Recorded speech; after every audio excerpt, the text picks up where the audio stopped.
एक छोटे से गांव में हरे भरे पहाड़ियों के बीच एक लड़का था जिसका नाम आरव था। वह एक साधारण मेहनती बच्चा था जो अपने परिवार की मदद करता था। हर सुबह वह सुबह से पहले उठकर मवेशियों को चारा देता और मुर्गियों को खाना खिलाता।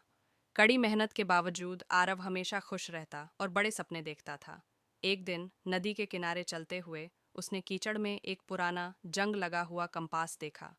उसकी जिज्ञासा बढ़ी और उसने उसे साफ किया। देखा कि कंपास का सुई उत्तर की तरफ नहीं, बल्कि दूर पहाड़ियों की तरफ इशारा कर रहा था। आरव ने सोचा, क्या यह सचमुच कुछ खास है? और उसने निर्णय लिया कि वह इस कंपास के पीछे का रहस्य जानने के लिए पहाड़ियों की ओर यात्रा करेगा। वह जंगलों से होकर नदियां पार करता और ऊंचे पहाड़ों पर चढ़ता गया। एक लंबी यात्रा के बाद आरव एक छिपी हुई घाटी में पहुंचा, जहां कंपास ने उसे एक चमकते हुए पत्थर की ओर इशारा किया।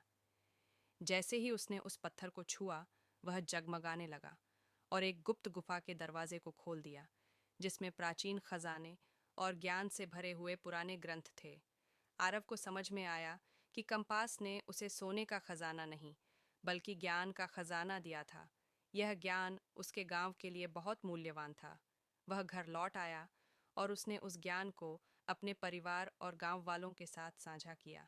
इसके परिणाम स्वरूप उनका छोटा सा खेत एक समृद्ध और टिकाऊ स्थान बन गया, जिससे पूरे गांव को फायदा हुआ।